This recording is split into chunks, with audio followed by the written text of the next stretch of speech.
I don't know how to start. I don't know where to look. So awkward. My heart's racing.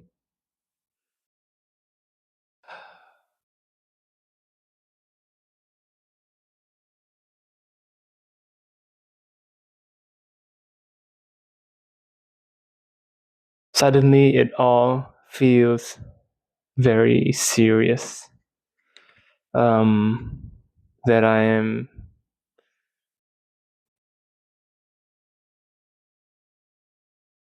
doing something for real, that I am facing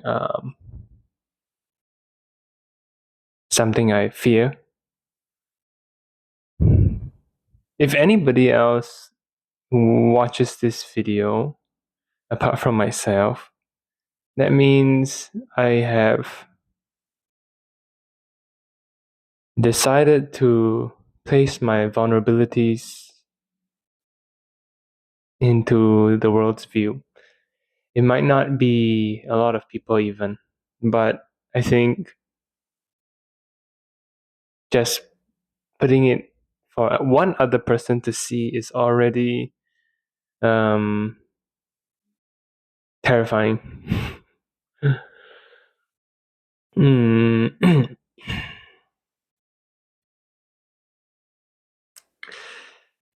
So, this is my first video. Hmm.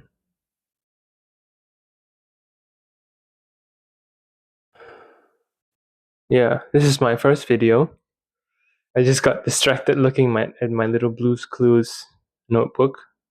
This is to guide me into this video, to be my safety if I don't know what I'm talking about, or I run out what I want to talk about. It's a very special notebook that maybe I might share about in another time. Yeah, but I bumped into the back of the notebook where I last left off, and it says to connect with nature, quieten your mind, and engage your senses. How much I could use that message, and maybe anybody else might need that message. Yeah, maybe that sets off the mood, and it kind of informs anybody who is listening. And this is the journey we're going to go down in this conversation with the camera, with myself. This is going to be a kind of video log for myself, and for me to look back selfishly, and also for anybody who might resonate with the things that I'm saying. I don't know what I'll title the video also, but in my brain, the title is Authentic Beginnings. Yeah, so I'll kind of be going through journaling in with my voice, with my presence, my journey so far. Mm, yeah, authentic beginnings.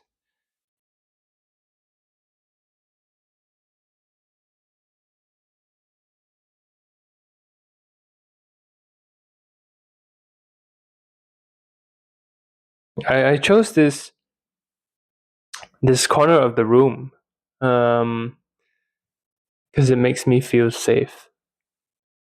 Um, yeah, I don't dare to do it outside just yet, but I would aim to. But I think I have several pieces of nature to be beside me. This is a very special little. Mm, I'm not sure what to call it. It's not really a decorative piece. Maybe it's a memoriam and a tribute to a very very special location The feathers here are from Mongolia. I'm not sure how much the video might capture it. This starting from the left, it is the crow. It's a crow's feather that I picked up from the ground. Or was it my partner that picked it up from the ground? Don't know. Crow, and then the middle is a very hard-earned eagle's feather.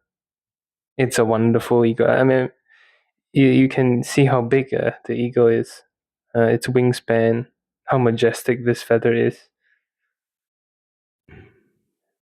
Yeah, it's always an awe to look at it. It's like the size of a small sword. And then on the last feather here, it's it's a chicken's feather. It glows a bit. Yeah, it has a bit of an iridescent hue to it. It's very, very special. So these three feathers are very special. And then we have two organic plants here. We have the acorn that my partner picked for me. And we have a flower. Both the acorn and the flower are not from Mongolia, but they are very special. And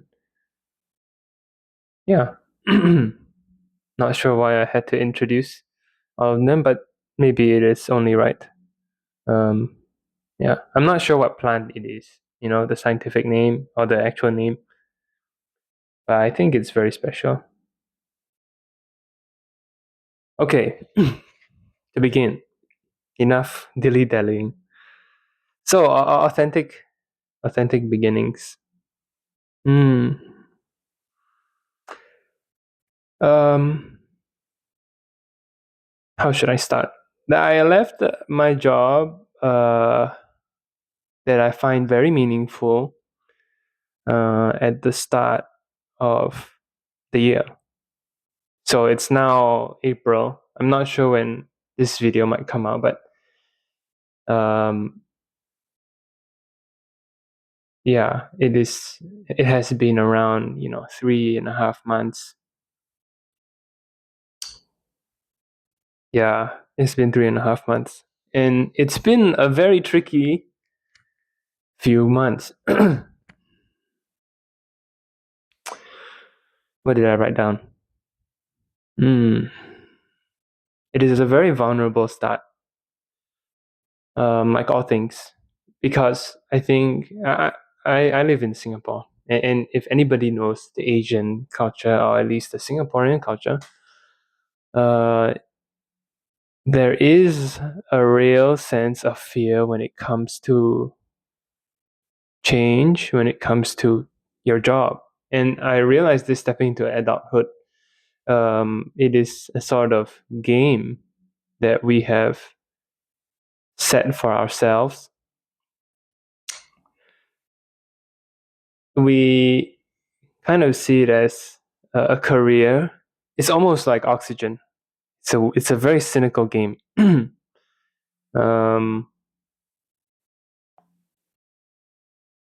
Society was very not sure if it's carefully engineered or it just appeared the way that it does. But it engineered us to essentially need to be employed to keep us alive, and a lot of us are kind of stuck in deficit in debt, and even if you're not in debt, your life flows in debt. You kind of need to always be working to pay the bills, and that is always the survival state that it sets you in. But it's also a very spiritual sense of fear that is quite debilitating, quite difficult, let's just say, quite difficult to overcome. So being that I left my job.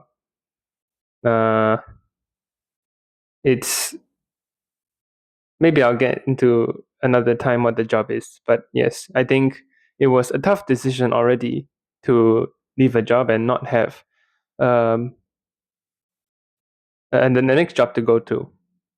Um,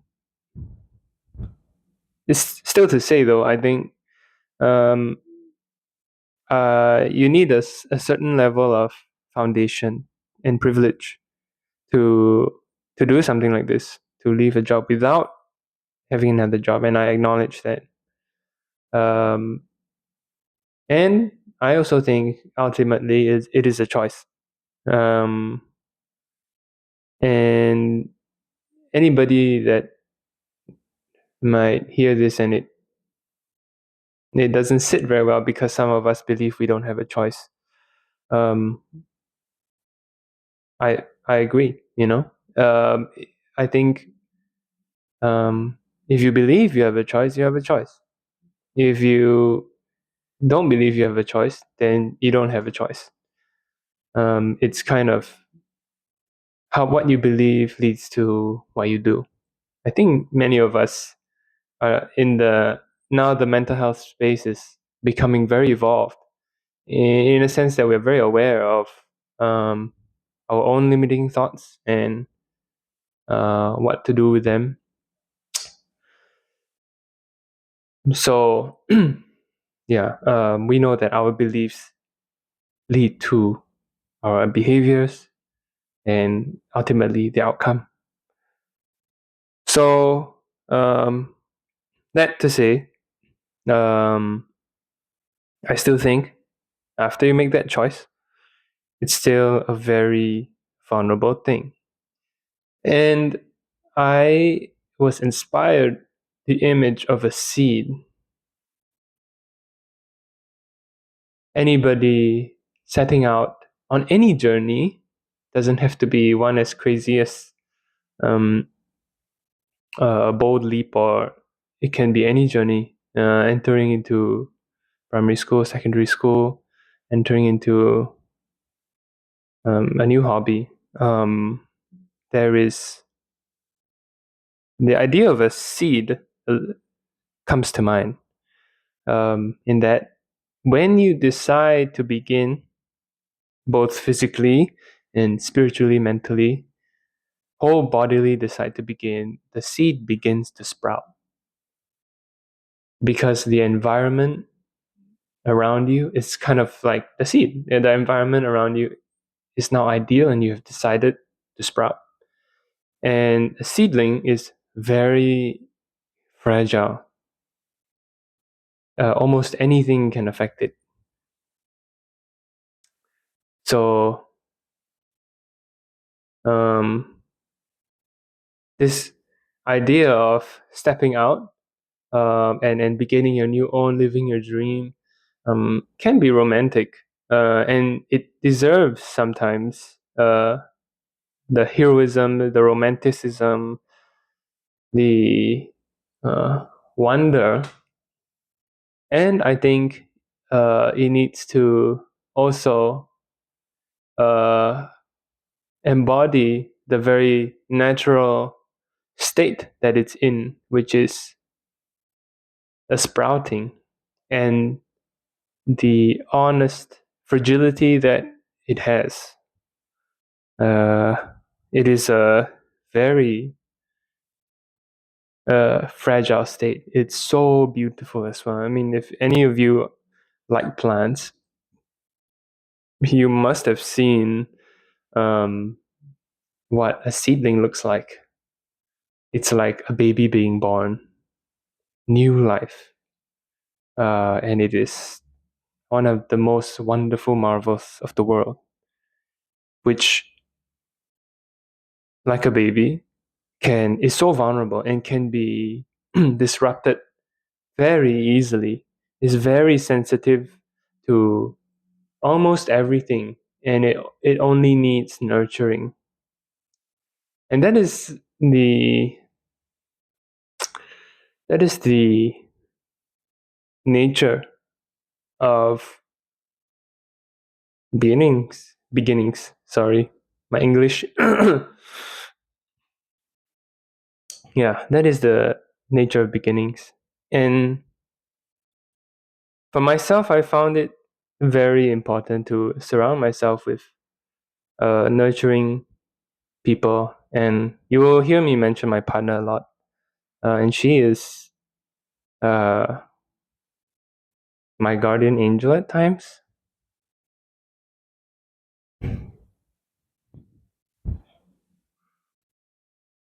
Yeah.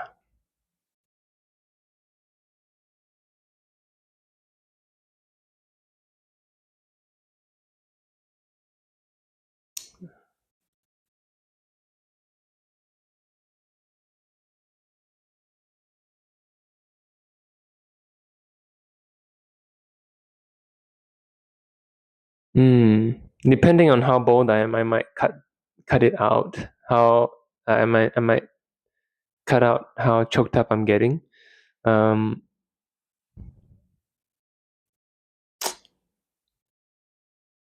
yeah, it's important to acknowledge um, the value of her involvement and the value of the emotions that I feel, because you need a supportive tribe around you. You do. Um,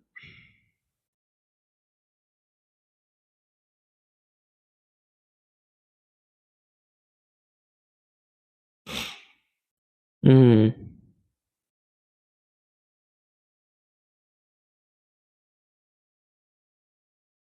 I think in this process of video journaling, I also get to really um, understand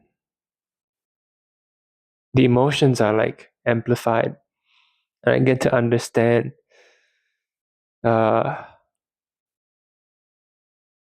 how I feel about certain things. So it's I didn't really introduce much of myself, but I guess this is part of the introduction. I am quite uh, unusual person. Actually, everyone is unusual in different ways, but I'm very sensitive, very um, unwillingly in tune uh, with my emotions. It's like a weird thing, as if to flex. Um, yeah, and I think um, it it's why I've embarked on this journey, is because my uh, I have to listen to myself, because the part of me that wants to sprout is a little bit unstoppable. Just like the emotions that come up, I have to start. It's almost like my body is telling me it's time to really begin listening to yourself. Otherwise, I'm not sure how you're gonna live. And it's kind of true. Um, yeah, yeah. It's I have to begin listening to myself, and that is why I started. I can go more into it in another time, but I guess there's so many things to explore in one video or in one shot, and I don't want it to be an hour long. I'm not even keeping track of time, so hopefully this is not too drawn out. Mm.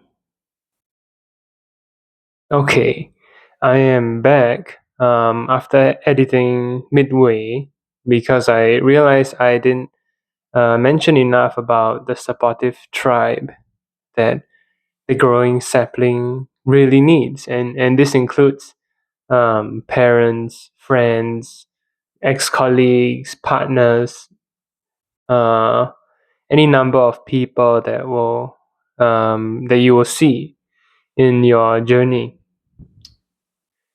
And I think it's reasonable to want support from them, to support you. And I think also having a sense that they might not always understand where you come from, uh, and that might feel very hurtful and discouraging.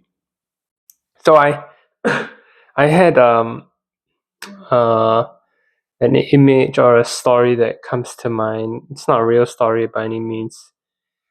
So imagine you have like a banana tree and it grows really well. And um, I was buying bananas, so I kind of thought of this story.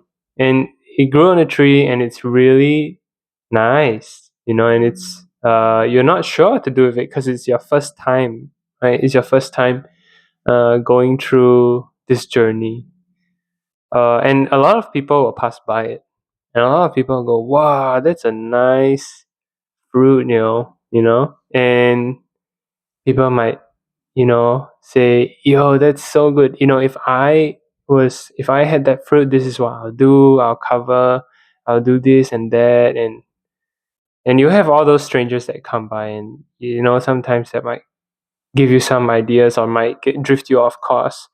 And then there are loved ones who are closest to you, and they are the ones to also defend your fruit from other people, and will encourage you. And also sometimes they'll be like, "Hey, actually, if I had the banana, this is what I would do." So everyone in well intentionally might want to help you, uh, but I think it's for us to differentiate which tips are useful and which tips we want to use, and that can be very tricky. Sometimes tips can feel discouraging, and I think that's part of the process of this sense of communication with everyone outside. Anyway, I also realized that you guys didn't get to see the eagle's feather, so I'm just gonna put it up. Compared to my face, it's quite big, right? It's so amazing. It's almost the length of my forearm. No, it's longer than my forearm. So yeah, with that, back to the original video. I'm looking at my notebook because I kind of want to keep on track with myself. But this is I welcome my very spontaneous uh, conversation with myself. I wrote down finding my own true voice, uh, relearning and unlearning.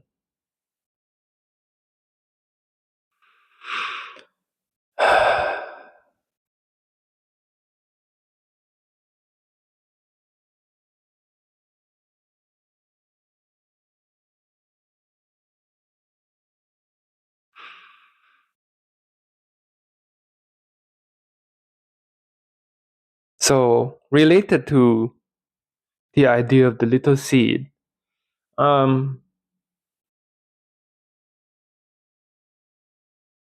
you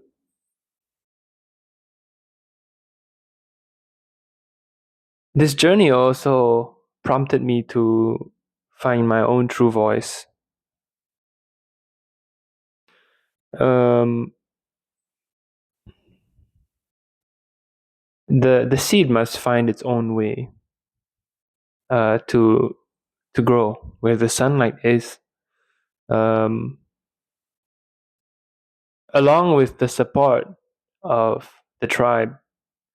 Um, the seed's responsibility, your responsibility, my responsibility, is really finding true voice.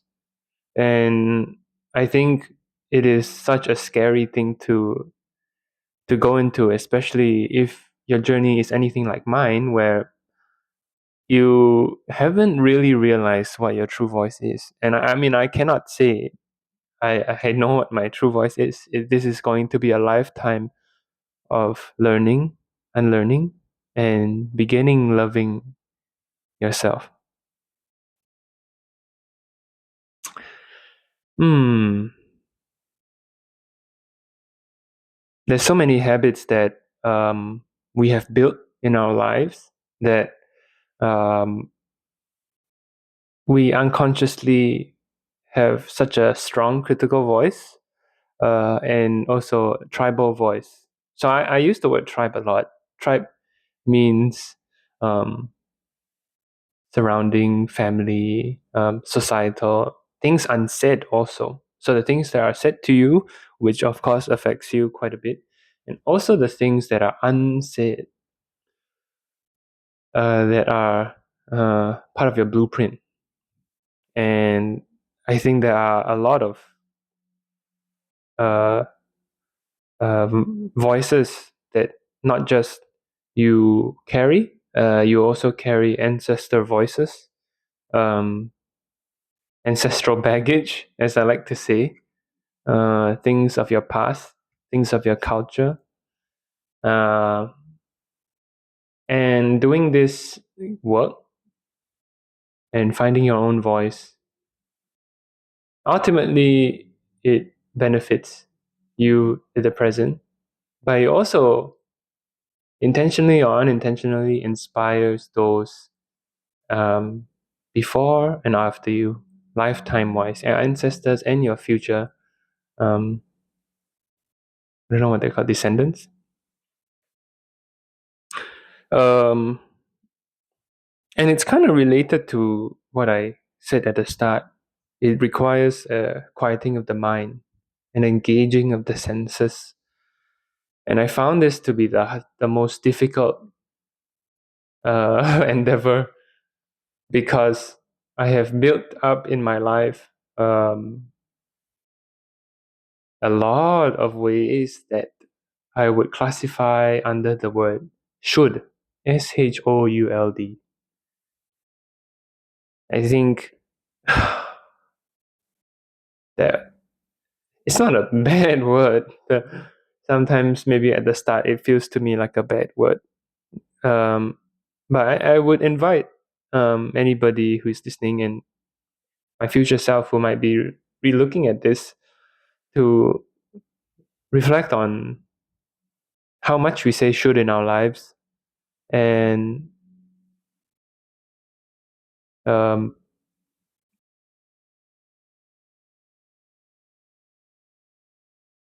brain freeze. How much we say should in our lives and how much we actually think otherwise. So this 3 months, 3.5 months, um, has been a very large battle, struggling to uh, work against the should. And it's very challenging when you're battling that. Sometimes it needs a letting go.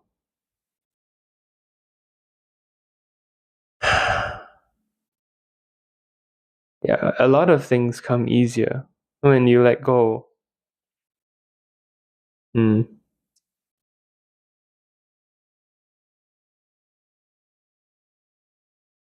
Maybe I will go into other topics a little bit deeper because I don't want it to go too far in this first video. It's just a quick wrap of the first 3 months, um, kind of.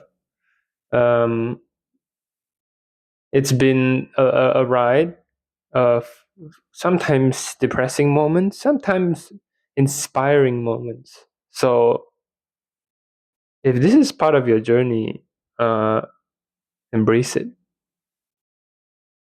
because there are no, and this is something I've only just realized how much I judge myself. I only want the positive. I only want the positive experiences, the positive emotions, and I discount. I find that the negative ones are not uh, should not be part of the journey. But that's not true. Um, the the negative, depressing, mindless, unmotivated, lost emotions are also part of the journey of discovery and finding your own voice. Um, And I really want to emphasize that because I think in my uh, sessions, well, I should say I'm holding some sessions with people. Um, I've learned how much we judge ourselves in this process. That we only count the success as success, and we don't count the so-called failures as success. But they are one coin. They are two sides of the same coin. And I can say that, but I also find it very hard to accept. So this is a reminder to myself as well. Hmm. The best practice that has come to mind is uh, forgiveness and acceptance in this phase anyway. To to see myself really where I'm at today, in this minute, in this second, rather than trying to reach out and grasp and be somebody in the future, to manifest, to uh, I want to be success already. You can't fault yourself for wanting to do that. Um, but sometimes it's kind of like um, a wall in front of you. You want to get maybe a few, maybe 100 meters down, but in front of you is a wall, and it's clearly blocking you. You kind of have to jump over it, go around it, go through it. Um, but you are not really doing that because all you're doing is kind of looking at uh, so many steps in front of you, who you want to be, and you're not acknowledging the wall that stands there. It is the challenge that you must have now. And the longer you spend avoiding this wall, it's going to grow bigger, wilder, more difficult, and you're going to grow more angsty. And nature is very happy to let you go down that route, let you suffer until you realize, oh, I need to go through this wall. So that's my own experience. Maybe people have different views on it, um, but see yourself where you're at because there's so much value in where you're at. You are not valued, you are not worthy when you are successful in the future. You are valued and worthy now.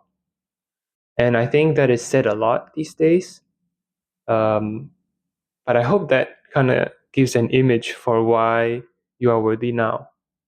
Um, because your process of going through that wall is valuable because you need to see your value um, now. Then again, easier said than done. Yeah, so much letting go that you need to do. And the last thing I wrote down, and I'll be wrapping up this video, uh, is rhythmic rewards. A very dear friend of mine introduced me to a topic of rhythm, beats. Life moves in the rhythm. You are frequency, I am frequency. If those of you who are uh, already learned into quantum physics, look at me, we are all frequencies and we all move with the rhythm. And part of seeing yourself where you're at, you get to unlock the rewards of rhythm, of flow, instead of getting out of sync with the rhythm of the universe. See yourself where you're at in the present moment, and you get to unlock the rhythm. And you will find that things start to align a little bit better. in small ways, and that the same situation that might appear in your daily life, suddenly you're seeing it a whole lot different. And I found that true to myself. And the key to all of these is that you need to let it go. You cannot want to be in that rhythm. You simply need to be. Yeah. So with that said, these are all very small introductory uh, intros, but I hope the video is not too long. Um, I can go further down into each of these topics. Let's see if I have content for that. Yeah, but I hope for my future self, this is helpful to look back, and this is a gift for the future self. Not so much a cringe for the future self. I bet it would be to some extent. Yeah, and I hope if anybody else sees this, that um, that you know that this is also for you, and it's meant to reach you. So that's it for today. See you in the next video journal.